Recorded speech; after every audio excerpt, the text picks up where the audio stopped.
Psychology first shift 23 जुलाई। Paper की answer की हम शुरू करते हैं।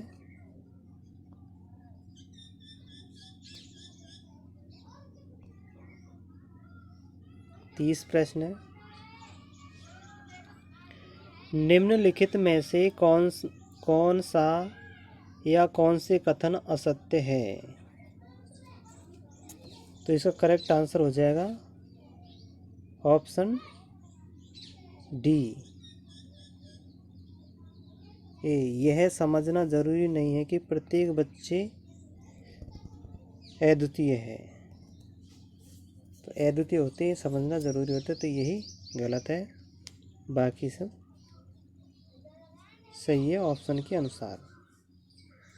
नेक्स्ट, तब होता या होती है तब परिपक्वता और अनुभव के कारण मनुष्य में क्रमबद्ध और प्रगतिशील परिवर्तन होते हैं।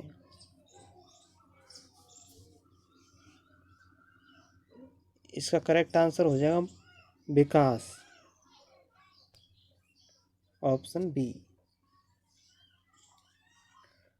निम्नलिखित में से कौन सी बचपन की विशेषता नहीं है?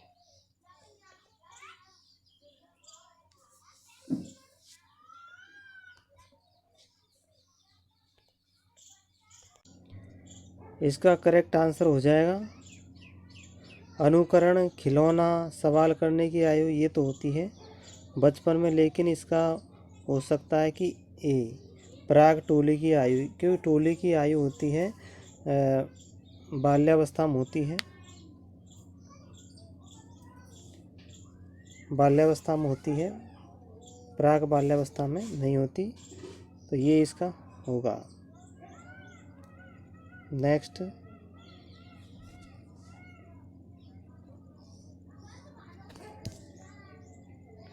प्रकृति एवं पोषण विवाद निम्नलिखित में से किससे संबंधित है? ऑप्शन ए आनुवंशिक एवं वातावरण,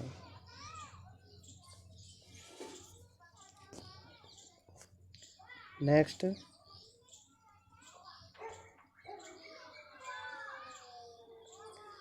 प्रतिभाशाली बालक की बुद्धि लब्धि होती है। प्रतिभाशाली, इसका करेक्ट आंसर हो जाएगा 140 से ऊपर, ऑप्शन बी।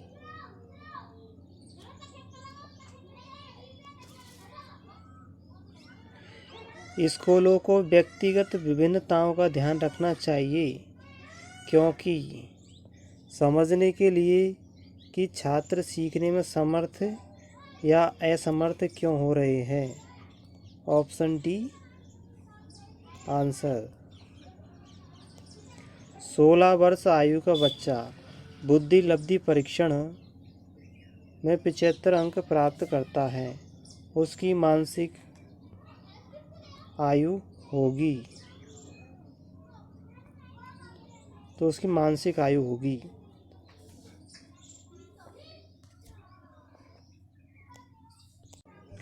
यहाँ MA/CA × 100, तो इसकी जो मेंटल एज होगी वो आ जाएगी 12। इसको हल करने पर सूत्र में रखते हैं तो 12 आएगा, ऑप्शन डी करेक्ट आंसर होगा।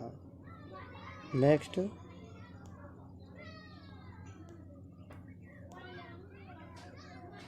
प्रत्येक व्यक्ति का कार्य निश्चित योग्यताओं का प्रतिबिंब होता है।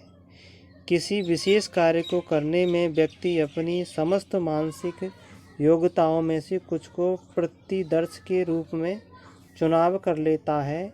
यह सिद्धांत किसने दिया? तो ये सिद्धांत दिया था थॉमसन ने, ऑप्शन डी। व्यक्तित्व मापन की प्रक्षेपी विधि है।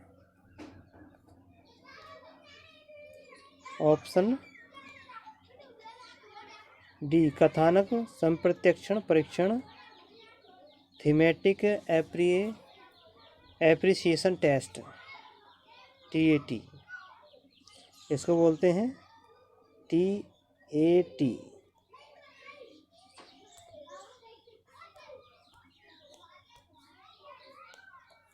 सृजनात्मकता मुख्यतः किससे संबंधित है?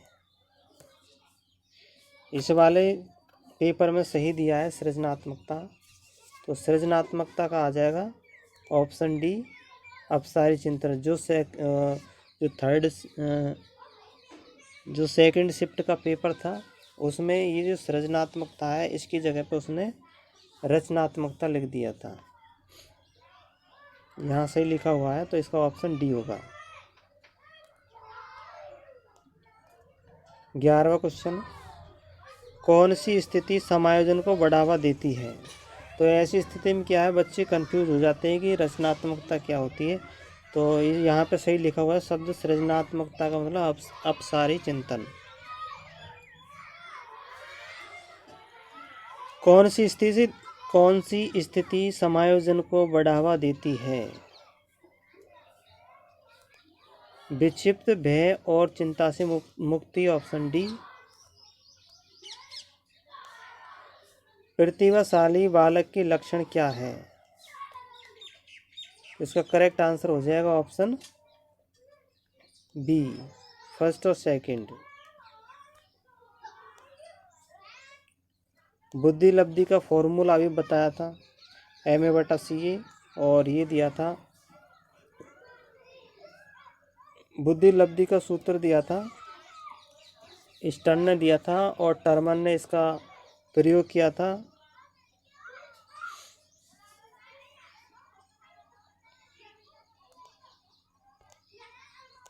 लेकिन जो ये वाला सूत्र है जो 100 को जोड़ा है ये टर्मन ने जोड़ा था, इसलिए ऑप्शन बी सही होगा।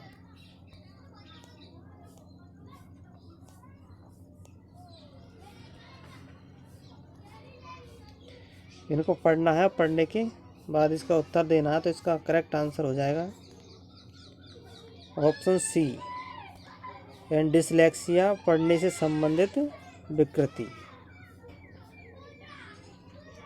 नेक्स्ट,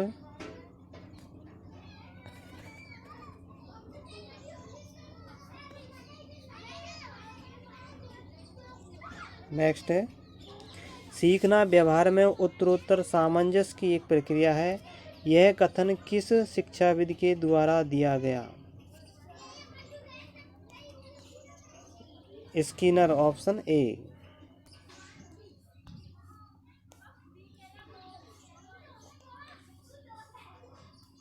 16वें का आंसर होगा ऑप्शन बी, सकारात्मक स्थानांतरण।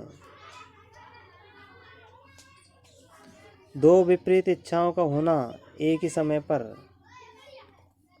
द्वंद्व, ऑप्शन ए, कॉन्फ्लिक्ट।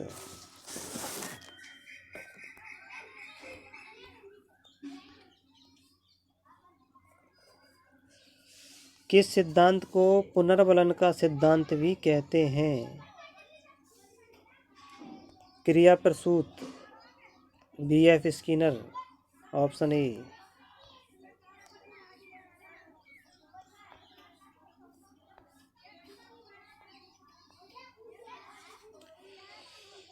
निम्नलिखित में से उस उदाहरण का चयन कीजिए जो आंतरिक अभिप्रेरण को दर्शाता है।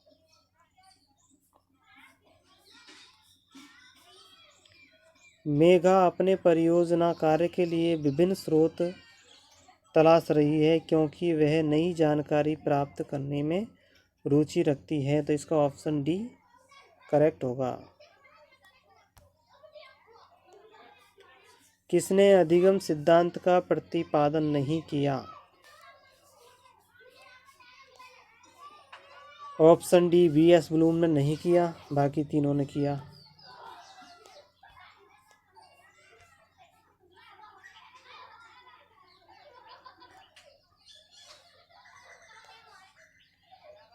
इक्कीसवें का उत्तर हो जाएगा ऑप्शन डी, बच्चों की प्राकृतिक रुचि और सीखने में शामिल होने की जिज्ञासा को कम करता है।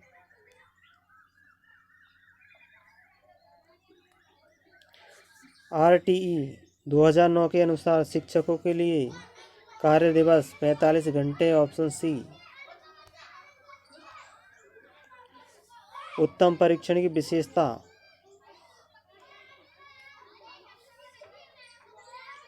उत्तम परीक्षण की विशेषताओं से भिन्न, ये हो जाएगा अभिक्षमता, बाकी सब है, ऑप्शन डी। शिक्षार्थी केंद्रित पाठ्यक्रम में निम्नलिखित में से कौन सबसे महत्वपूर्ण है? बाल केंद्रित शिक्षा में बालक सबसे महत्वपूर्ण, चाइल्ड, ऑप्शन बी।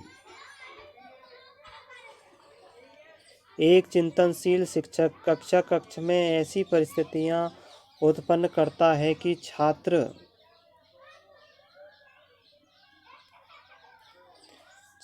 और शिक्षक में पारस्परिक अंतःक्रिया को प्रोत्साहन मिले, ऑप्शन डी आंसर। क्रियात्मक अनुसंधान का अर्थ, एक शोध जिसे तत्काल समस्या को हल किया जा सके। क्रियात्मक अनुसंधान स्कूलों में अध्यापक करते हैं, ऑप्शन सी। NCF 2005, एक शिक्षक की भूमिका होनी चाहिए। सुविधादाता,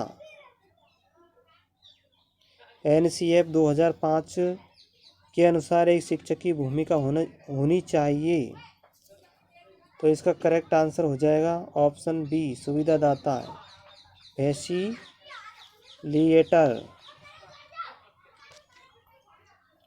मूल्यांकन का उद्देश्य क्या होता है? ऑप्शन डी हो जाएगा।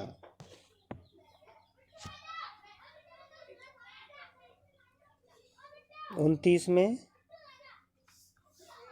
Name of principle of development, यानी कि सिद्धांत देने वाले और सिद्धांत के नाम को मिलान करना है।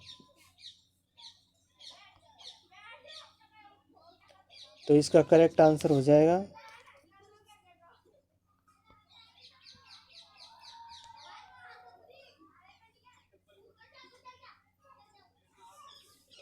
Option A, सहयोगा।